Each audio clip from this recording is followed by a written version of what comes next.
Hello students, आज हम discuss करने वाले हैं पार्टनरशिप फर्म फंडामेंटल्स। पार्टनरशिप की जो डेफिनेशन है अकॉर्डिंग टू पार्टनरशिप एक्ट 1932 उसे हम डिस्कस करते हैं।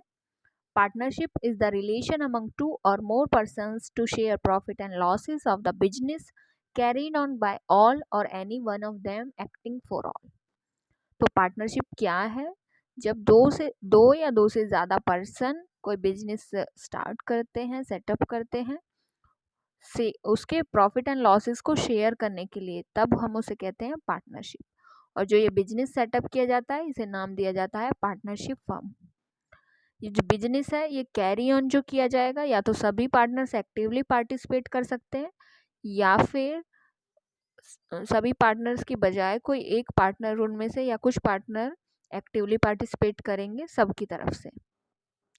इसी डेफिनेशन के बेस पर अब हम इसके कुछ इंपॉर्टेंट फीचर्स को समझते हैं।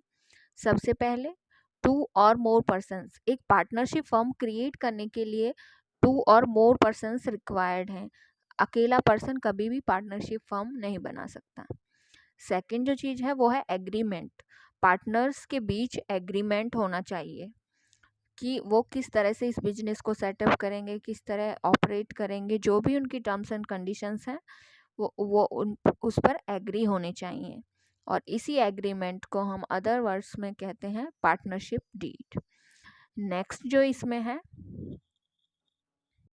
थर्ड जो इम्पोर्टेंट थिंग है वो है बिजनेस। पार्टनर्स जो हैं वो किसी बिजनेस को स्टार्ट करने के लिए, ऑपरेट करने के लिए होने चाहिए। ऐसा नहीं है कि अगर किसी और चीज़ के लिए एग्रीमेंट हुआ है पार्टनर्स में और बिजनेस है ही नहीं तो वो पार्टनरशिप फर्म में नहीं आएगा, ना ही वो पार्टनरशिप एक्ट 1932 में कवर किया जाएगा। और उनके बीच जो है प्रॉफिट शेयरिंग होनी चाहिए, यानी पार्टनर्स हैं और उनके बीच प्रॉफिट शेयरिंग नहीं है तब भी वो पार्टनरशिप फर्म के अकॉर्डिंग नहीं माना जाएगा। प्रॉफिट शेयरिंग मस्ट है पार्टनरशिप फर्म के लिए। बिजनेस जो अभी हमने डिस्कस किया कि business can be carried on by all or by any one for all. या तो कुछ पार्टनर्स बिजनेस को कैरी ऑन करें या फिर सारे पार्टनर्स भी एक्टिवली पार्टिसिपेट कर सकते हैं। रजिस्ट्रेशन की अगर बात करें तो पार्टनरशिप फर्म का रजिस्ट्रेशन पार्टनरशिप एक्ट 1932 की अकॉर्डिंग ऑप्शनल है, कंपलसरी नहीं है।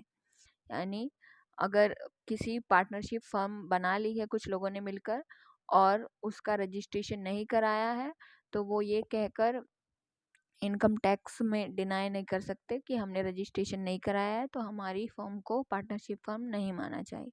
रजिस्ट्रेशन ऑप्शनल है, जो कि फर्म पर डिपेंड करता है, पार्टनर्स पर डिपेंड करता है कि वो कराएं या नहीं। 7th पॉइंट को समझने से पहले एक बार 8th पॉइंट को समझते हैं। Unlimited liability of partners. Partnership firm के जो पार्टनर्स हैं उनकी लाइबिलिटी अनलिमिटेड होती है। मीन्स अगर फर्म इंसॉल्वेंट हो जाती है, फर्म की लाइबिलिटीज़ ज़्यादा हो जाती हैं, एसेट कम पड़ जाती हैं लाइबिलिटीज़ को पे करने के लिए, तो सभी पार्टनर्स को अपनी पर्सनल प्रॉपर्टी में से भी उन लाइबिलिटीज़ की पेमेंट करनी होगी। ये है अनलिमिटेड लाइबिलिटी। अब इसी अनलिमिटेड लाइबिलिटी की वजह से जो हमारा 7th पॉइंट है, minor can be a partner but only for profit. कि माइनर हमारी फर्म में एक पार्टनर हो सकता है लेकिन सिर्फ प्रॉफिट्स के लिए। क्योंकि अगर माइनर एक नॉर्मल पार्टनर की तरह रहेगा तो अनलिमिटेड लाइबिलिटी के केस में एक माइनर को अपनी पर्सनल प्रॉपर्टी से भी लाइबिलिटीज़ पे करनी होंगी, जो कि एक माइनर के लिए सही डिसीज़न नहीं है। ये माना जाता है कि वो अपने बारे में सही डिसीज़न नहीं ले सकता, इसीलिए जो माइनर है वो सिर्फ प्रॉफिट्स के लिए पार्टनर हो सकता है। अगर लॉसेस होंगे तो उसको माइनर बियर नहीं करेगा। नेक्स्ट समझते हैं इसके कुछ इम्पोर्टेंट पॉइंट्स। अब हम कुछ इम्पोर्टेंट पॉइंट्स जो अकाउंटिंग के पॉइंट ऑफ व्यू से ज़रूरी है वो डिस्कस करने वाले हैं।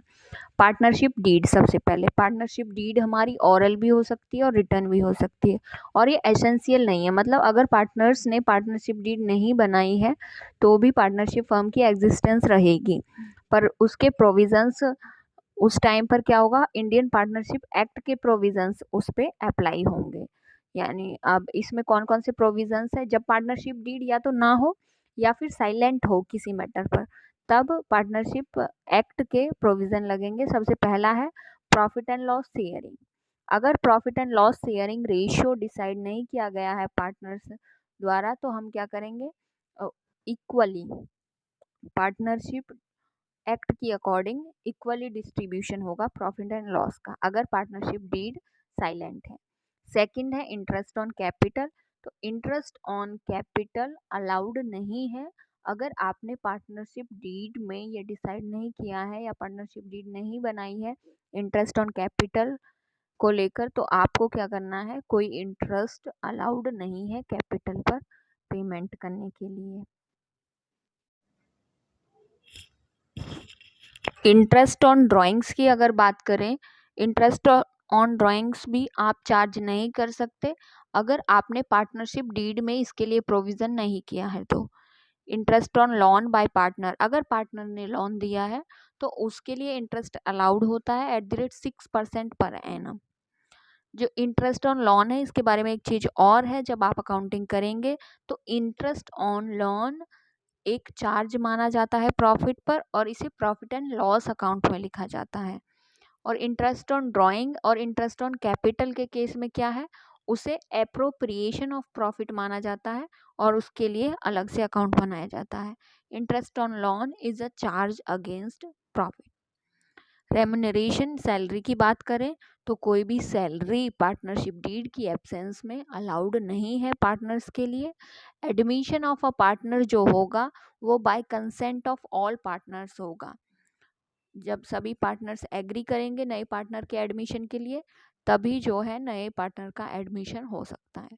तो ये कुछ इम्पोर्टेंट बातें थी पार्टनरशिप फर्म के बारे में जो हमने डिस्कस किए, जिसका कि आपको पार्टनरशिप फर्म के न्यूमेरिकल क्वेश्चंस है जो वो करने से पहले इन सारे फंडामेंटल्स का आपको पता होना बहुत ज़रूरी है। होप आप सबको समझ में आया होगा। Thank you.